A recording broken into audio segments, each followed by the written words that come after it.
You wouldn't say something as troublesome as inheriting now after being out of touch for 23 years, would you? The woman who claimed to be my father's remarriage partner was very assertive. She insisted that the inheritance of my deceased father, whom she had taken care of until the end, belonged to her. Of course I had no objections. I didn't want a single yen of the inheritance from my father who had abandoned me, his daughter. Hurry up and sign that paper. Abandon the inheritance officially, she said. At that moment my grandfather stopped me from signing as prompted. His eyes were burning with intense anger as he stared at my father's remarriage partner. My name is Sarah. I'm 29 years old. Since graduating from university, I've been working as an administrative assistant at an insurance agency. I'm in my late 20s, unmarried, and have no boyfriend.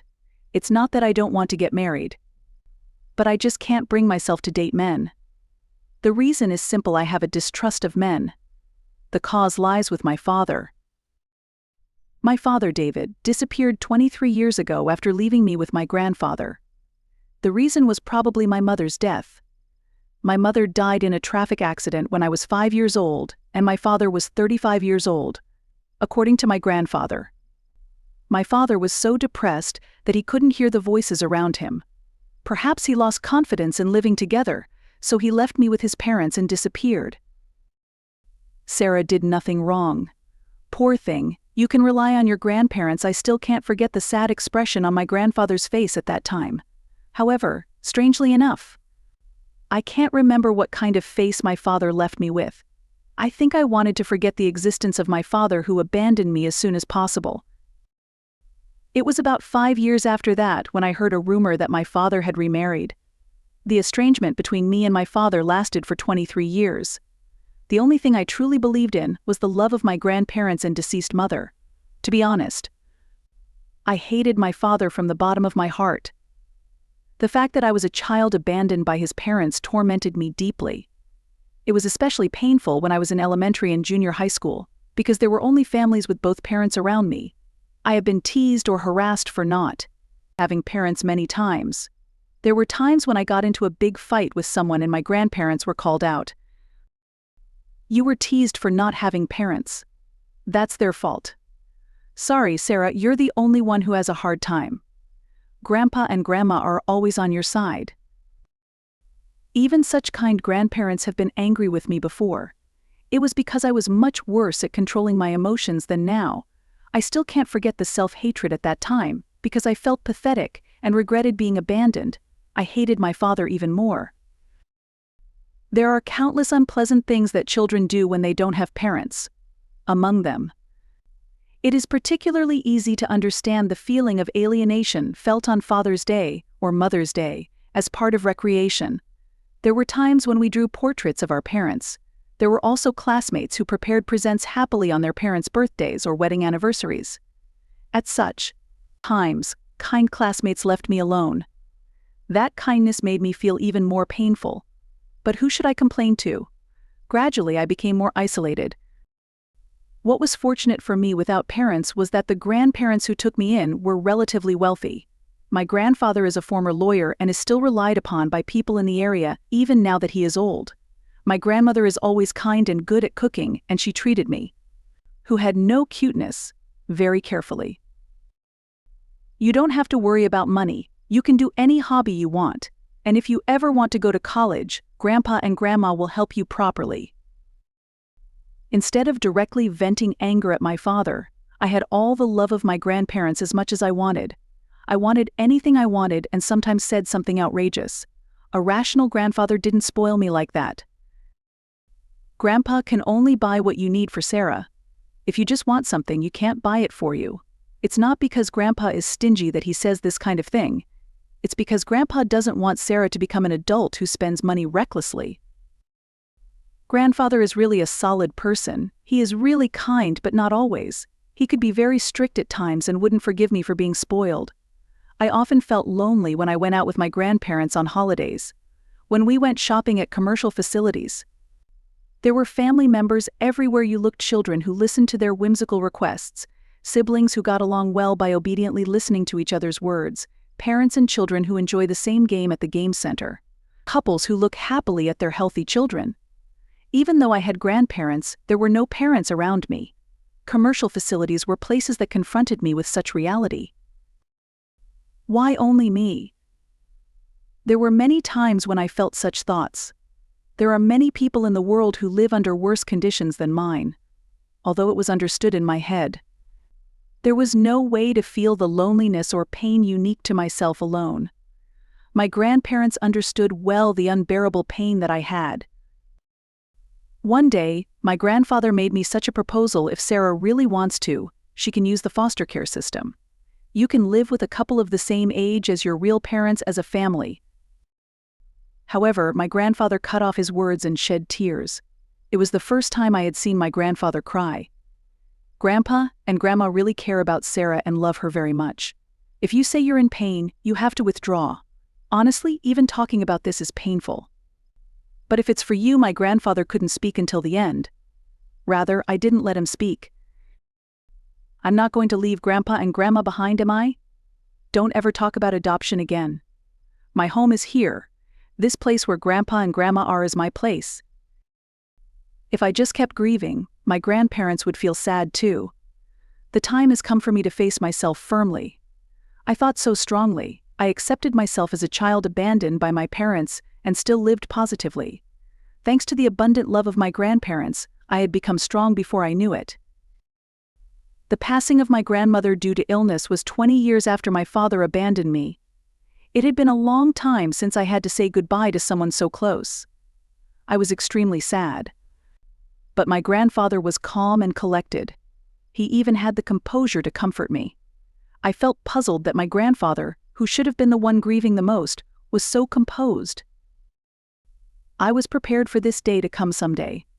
We talked a lot while we were still alive, and were ready to say goodbye. That's why I'm surprised at how well I'm holding up. It's strange. My grandparents' parting was very peaceful. Everyone in the family praised their parting as something they would want for themselves, and I was proud too. While my grandmother was being cremated, one of my aunts approached me with an apologetic look on her face. "I'm sorry to bring this up at a time like this," she said, showing me a picture of a man and asking if I would consider marriage. She knew it would be frowned upon, but she brought it up anyway. She looked genuinely sorry about it. Surprisingly, my grandfather smiled when he heard about it. "That's great news. You should definitely consider it. Think of your aunt's feelings." My grandfather said that, but I couldn't feel the same way. Because of the painful experience of being abandoned by my father, I had become distrustful of men.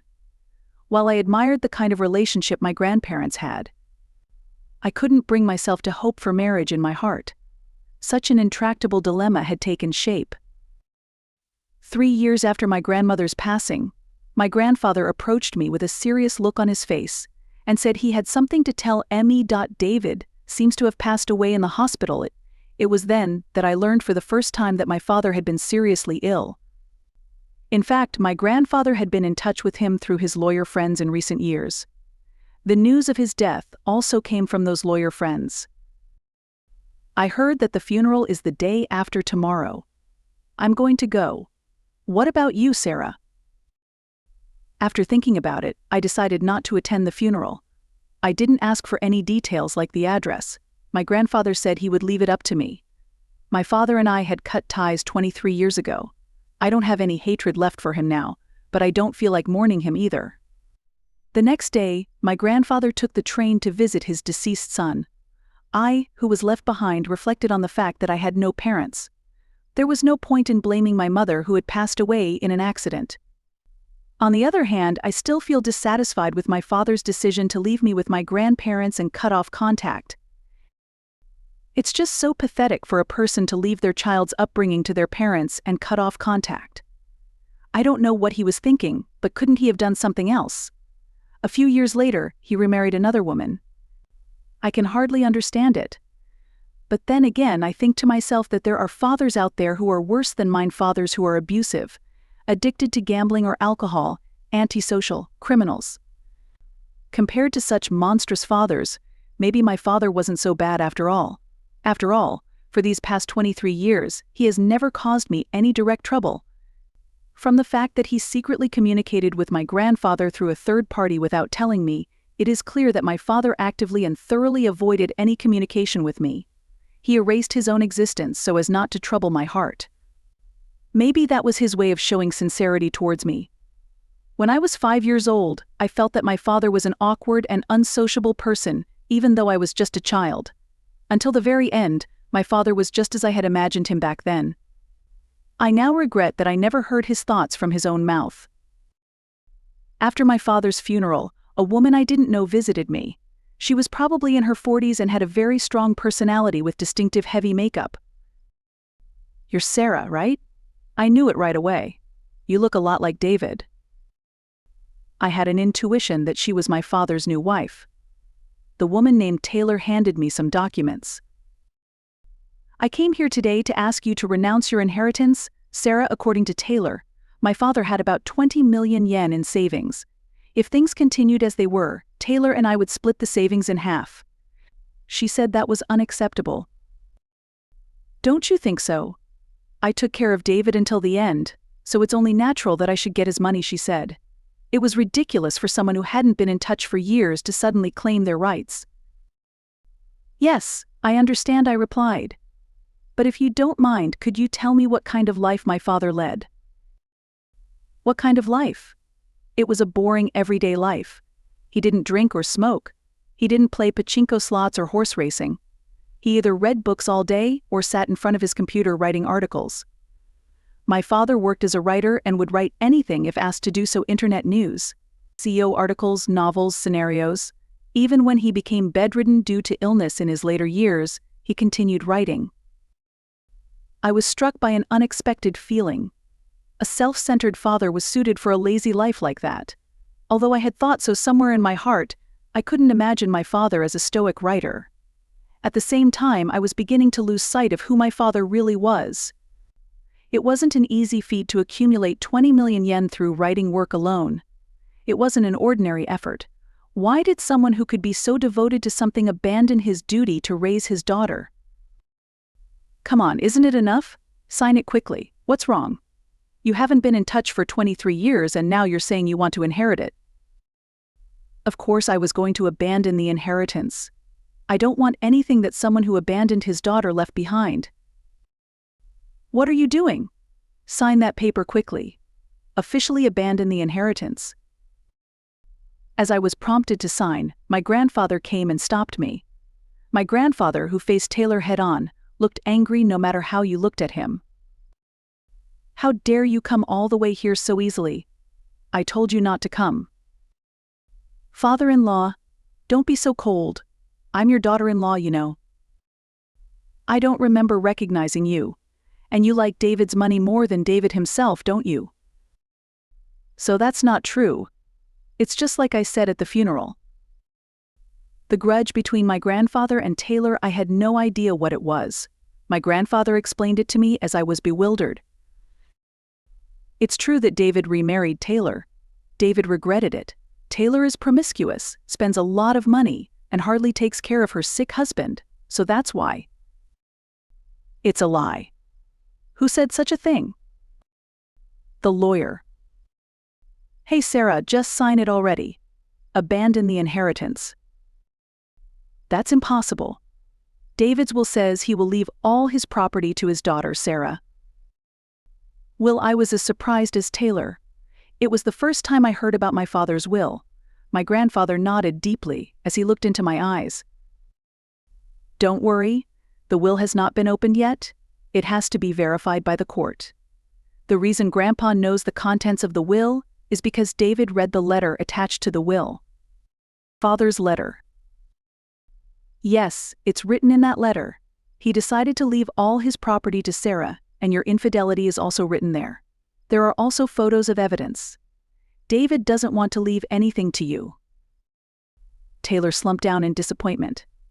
The words "there are also photos of evidence" may have had an effect on her. She seemed to have given up because she could no longer escape. I was still confused. Leaving property to a daughter who was supposed to have been abandoned. For what purpose? My grandfather smiled sadly as he sensed my confusion. "I'm sorry for keeping silent for so long, Sarah. Your father didn't hate you and abandon you. He had no choice but to leave you with Grandpa and Grandma because of his illness.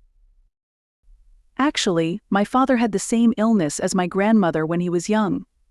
After his wife died in an accident, he seriously thought about it. If he continued to raise his daughter like this, he would eventually become a big burden for her, and that day could come at any time. His daughter might become a so-called young carer. Rather than letting that happen, it would be better to be hated for life and cut off the relationship completely. It was an extreme choice typical of a clumsy and unsociable father. Knowing everything, I felt indescribable.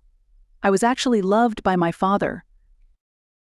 Taylor, are you obsessed with inheritance because you want to use David's legacy to pay off your debts?